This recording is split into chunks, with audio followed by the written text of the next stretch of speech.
바람이 전해준 편지. 해시태그 1장.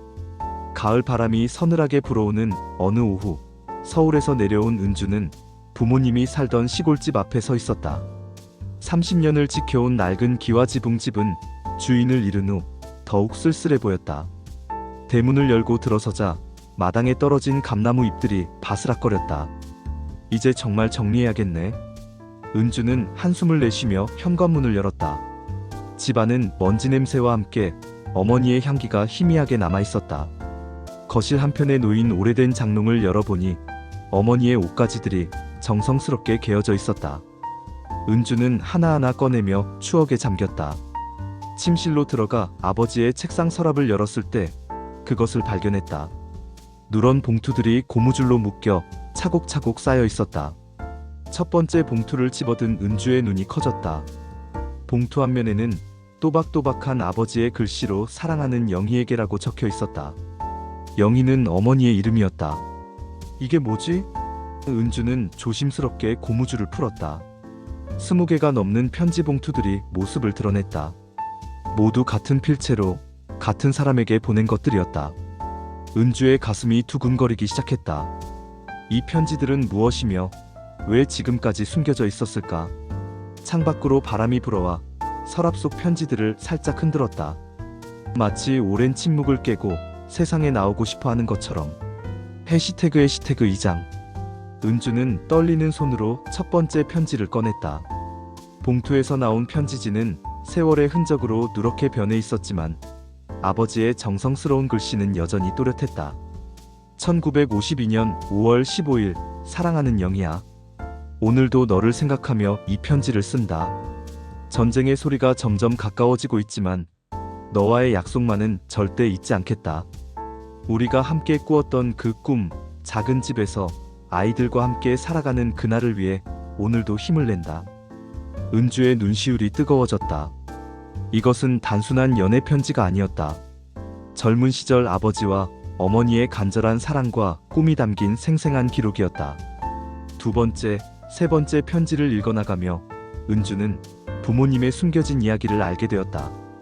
전쟁으로 인한 피난, 가난한 살림, 첫째 아들의 탄생, 그리고 더 나은 삶을 위한 서울 이주까지. 편지 속 아버지는 때로는 절망하고 때로는 희망에 부풀어 있었지만 항상 가족을 향한 깊은 사랑을 잃지 않고 있었다. 영희야, 오늘 일자리를 구하러 다니다가 문득 우리 아이들 생각이 났다. 이 아이들이 자라서 행복하게 살 수 있도록 나는 어떤 어려움도 견디어낼 것이다. 그것이 아버지로서의 내 약속이다. 은주는 편지를 품에 안고 울었다. 평생 과묵했던 아버지의 진짜 마음을 이제야 알게 된 것이다. 해시태그 3장. 이튿날 오후 은주는 형 민호와 누나 수진을 집으로 불렀다. 오랜만에 만난 남매의 표정은 어색했다. 아버지 장례식 이후 거의 연락을 주고받지 않았던 터였다. 갑자기 왜 부른 거야? 민호가 퉁명스럽게 물었다. 사업 실패 후 생활고에 시달리던 그는 요즘 누구를 만나는 것조차 부담스러워했다. 이것 좀 봐. 은주는 편지 뭉치를 테이블 위에 올려놓았다. 아버지가 어머니에게 쓴 편지들이야. 수진이 먼저 편지를 집어들었다. 몇 줄 읽어보더니 눈이 촉촉해졌다. 이런 게 있었구나. 하지만 민호의 반응은 달랐다. 편지를 대충 훑어보더니 테이블에 던져놓았다. 그래서? 이게 지금 우리에게 무슨 도움이 되는데? 아버지가 어머니를 사랑했다고 해서 내 빚이 없어지나? 우리가 더 행복해지나? 형, 그게 아니야. 우리가 몰랐던 아버지의 마음이면 뭐해? 결국 우리는 이렇게 뿔뿔이 흩어져 살고 있잖아. 아버지의 사랑이 그렇게 대단했다면 왜 우리 가족은 이 모양이야? 민호의 목소리에는 오랫동안 쌓인 원망이 배어 있었다. 수진도 고개를 숙인 채 아무 말하지 못했다.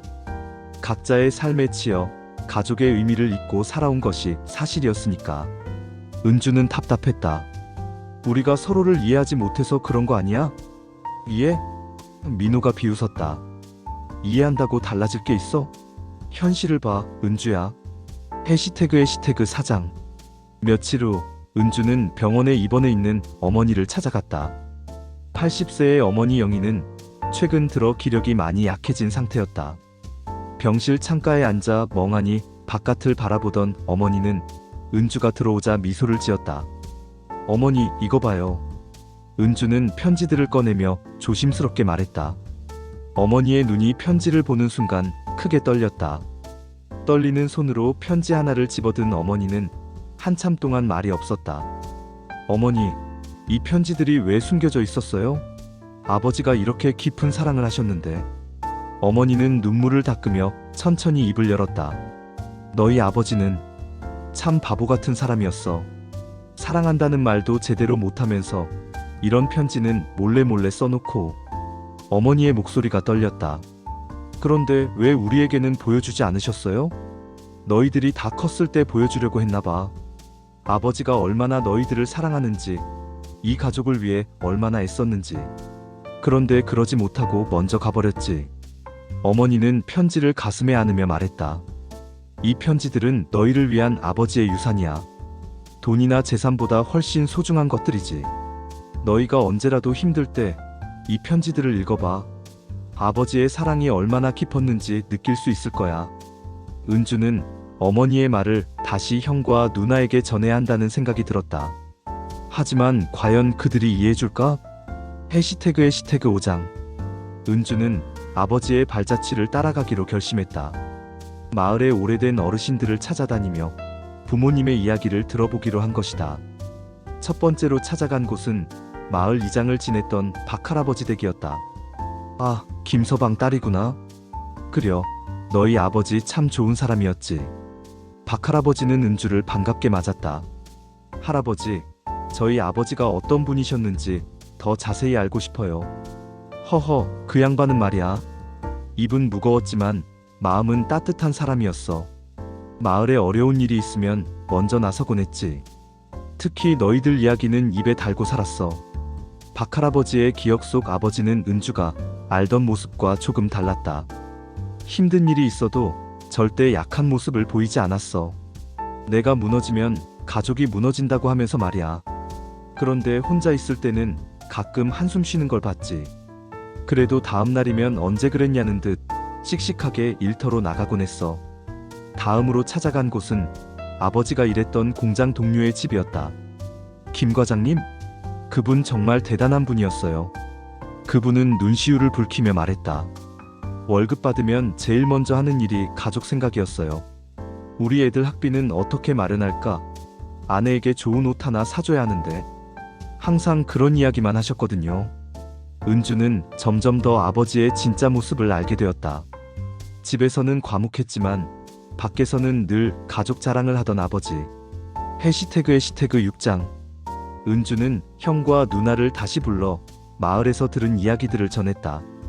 하지만 이번에도 민우의 반응은 차갑기만 했다. 그래서 뭐, 아버지가 우리를 사랑했다고 해서 지금 내 처지가 달라지나? 민우가 버럭 화를 냈다.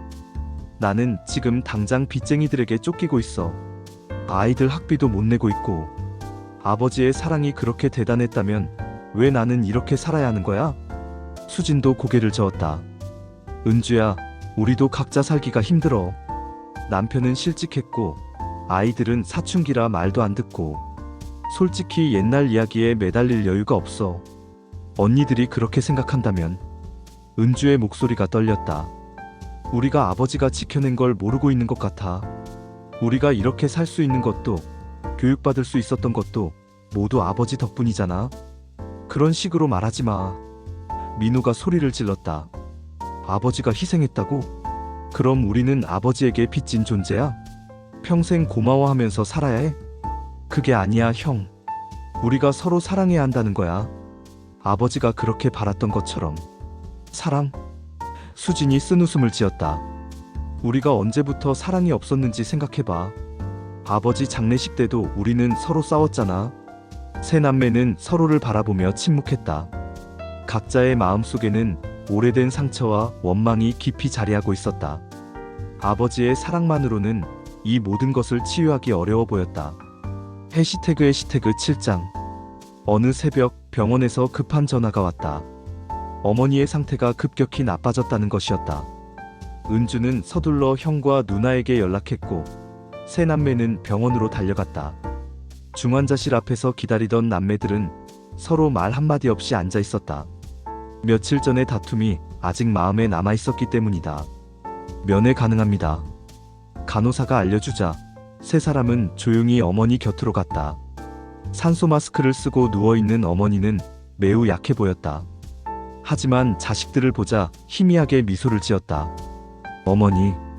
은주가 어머니의 손을 잡았다. 어머니의 손은 차갑고 작았다. 어머니가 힘겹게 입을 열었다. 너희들 사이좋게 지내거라. 어머니 괜찮으실 거예요. 수진이 눈물을 흘리며 말했다. 어머니는 고개를 저으며 천천히 말했다. 아버지가 편지에 써놓은 말 기억하니? 은주가 편지 내용을 떠올렸다. 어머니가 계속 말했다. 바람이 불면 내가 너희를 감싸 안을 거다. 그 순간 창문 너머로 바람이 불어왔다. 어머니의 말과 함께 남매들의 마음에 뭔가 따뜻한 것이 스며들었다. 민우가 먼저 어머니의 다른 손을 잡았다. 그리고 수진의 손을 잡았다. 수진도 은주의 손을 잡았다. 세 남매가 어머니를 중심으로 손을 맞잡은 순간 어머니가 평안한 미소를 지으며 눈을 감았다. 그들은 이제야 깨달았다. 아버지의 사랑과 어머니의 희생, 그리고 가족이라는 이름의 소중함을. 해시태그 8장. 장례를 마친 후 세 남매는 다시 부모님의 집에 모였다. 이번에는 다툼이나 원망 대신 조용한 그리움이 흘렀다. 이제 정말 우리만 남았네. 수진이 중얼거렸다. 은주는 아버지의 편지들을 다시 꺼냈다. 이 편지들을 우리끼리 다시 읽어볼까? 이번에는 민우도 거부하지 않았다. 세 사람은 차례로 편지를 읽어갔다. 아버지의 젊은 시절 꿈, 가족에 대한 사랑, 미래에 대한 희망들이 편지 속에 고스란히 담겨 있었다. 우리도 이런 편지를 써볼까? 은주가 제안했다. 서로에게, 그리고 우리 아이들에게. 무슨 편지를? 민우가 물었다. 우리가 서로를 얼마나 소중하게 생각하는지, 앞으로 어떻게 살고 싶은지. 그런 이야기들 말이야. 수진이 고개를 끄덕였다. 좋은 생각인 것 같아. 아버지처럼 우리도 사랑을 기록으로 남기는 거지.